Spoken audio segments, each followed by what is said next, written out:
How's it going? Yeah.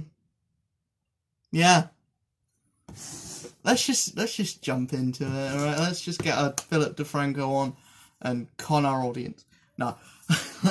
Let's just get our Philip DeFranco on and let's just jump into it. Marvel Superhero Secret Wars, Part 1. This is, for all intents and purposes, the first, big, Marvel event.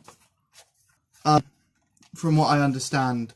Well, it's touted as one of the first big Marvel events that happened, but there was an event called Contest of Champions that happened before it, which is now a game. App, as much as an app is a game. An app on your mobile phone is as much of a game as McDonald's is a restaurant. But essentially, this is the whole thing that this is touted as the first Marvel event is confusing to me, because they had the Infinity Saga, which came before it, where Thanos clicks his fingers, the whole half of the universe dies, and then they come back, and at the end of that, Iron Man doesn't die.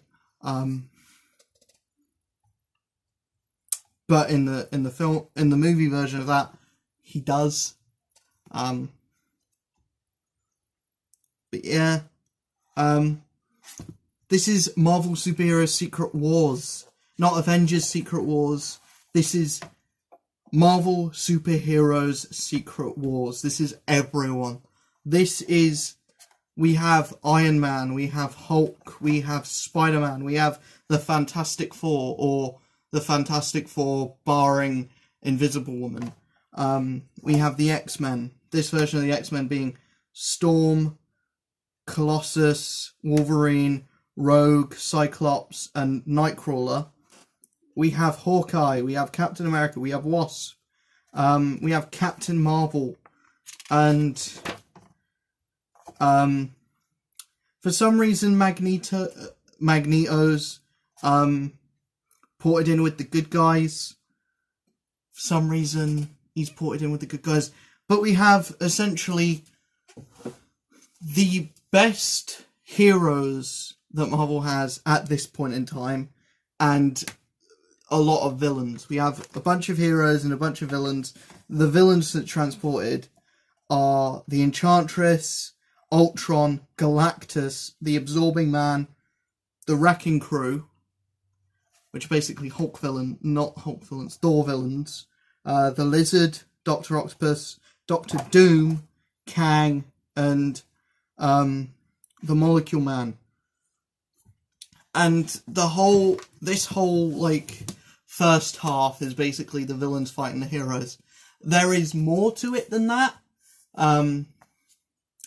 because basically everyone's distrustful of Magneto, so he goes and he creates his own sector, and the X-Men join him, and they're like their own little squadron.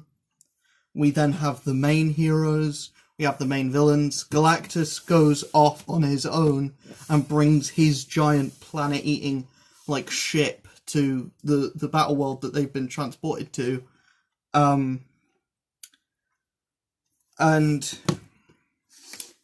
during the course of this, Doctor Doom brings in more villains. He brings in Claw, and he creates two new villains as well, Volcana and Titania. But it's basically just a giant fight. There's not really much in the way of plot to this. It's just the Beyonder brought a load of heroes and a load of villains on this world that he's created, battle against one another, and so they fight. Doctor Doom, of course, being Doctor Doom, decides, I'm not going to play by the rules of this. I'm going to go and try and obtain the power that this Beyonder has. Galactus is like, I want this now. He goes up, Doctor Doom follows, and they both get blasted down. Galactus is a cosmic level threat in and of himself, and he gets like wafted away by the Beyonder. So that shows the Beyonder's power. Although we don't actually see him, it shows the Beyonder's power at the start anyway. That he's able to easily defeat Galactus like that. Throughout most of the book, Galactus just stands and does nothing. But near the end, he does signal his like planet-eating ship to, you know, eat the battle world that they're on. There is a moment in this that's kind of cool where the villains like literally drop a mountain on the heroes, and Hulk is like lifting it up single-handedly. In this book, Hulk is smart as well. He's got Banner's brain. The one thing that I don't like is everyone's written to be a dick. Even the heroes are written to be absolute fucking fuckwits. They're absolute dicks, especially Hulk, where he's like, I don't care about your rambling. And it's like, we need to take an offensive now. And it's like, shut up. Like, you'd be more useful if you were your big green shouty man, Hulk. The only one who isn't written like a dick is probably Spider-Man.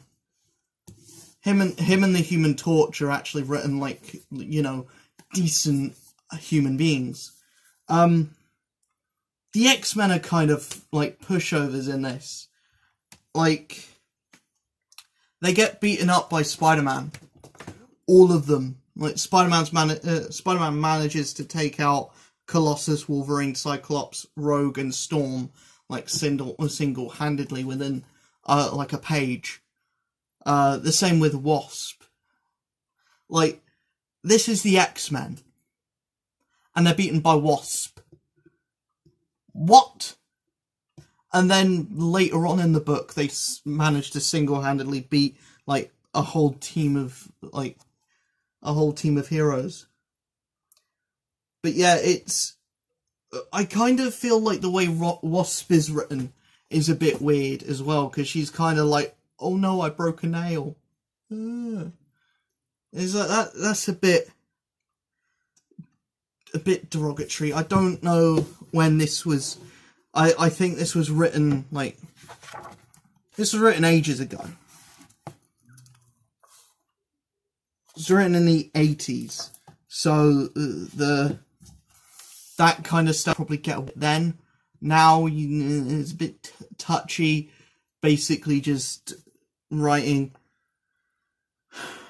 The thing that I don't get is that she's a superhero, the current leader of the Avengers, and she gets kind of touchy about her nail being broken. How can you be the leader of a superhero team and care about broken nails? How does that work? It makes no sense to me.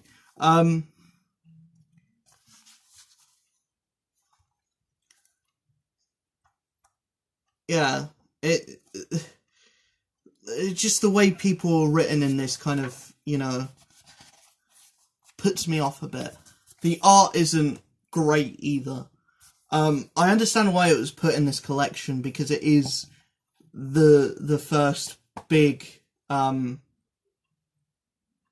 like event, but also it's just not very good. Looking back on it now, it's not very good. You know, you look at stuff that's come out since. Apparently, this is what every event is held up to. If this is what every event is held up to, every event is a bloody gold mine. Every event is like stupendous.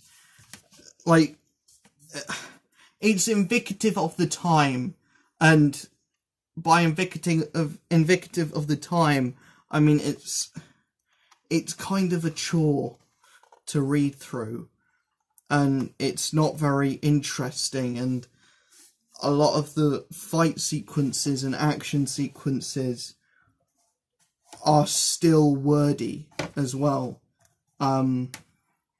There's a lot of talking, not a lot of doing, and it's kind of like this is a storyline that could be done in a matter of like 2 or 3 issues, and they managed to stretch it over 12. And I don't understand why or how. Like, the second half may get a whole lot, but in my mind, in my opinion, Marvel Superheroes Secret Wars Part 1, I have to give it a 2. I have to rate it a 2 out of 10. It's not my cup of tea. If you do enjoy it, that's fine. If you don't enjoy it, that's fine. But in my opinion, it's just a bit naff, really. And this is, again, coming from someone who raised on comic books of the 2010s and very soon the 2020s, talking about a comic book of the 80s that is written for people from the 80s and probably beloved by people who started reading comics in the 80s or went through the era of reading comic books in the 80s.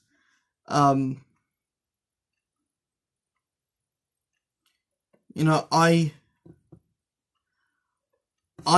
know that this isn't a book that I'm going to enjoy.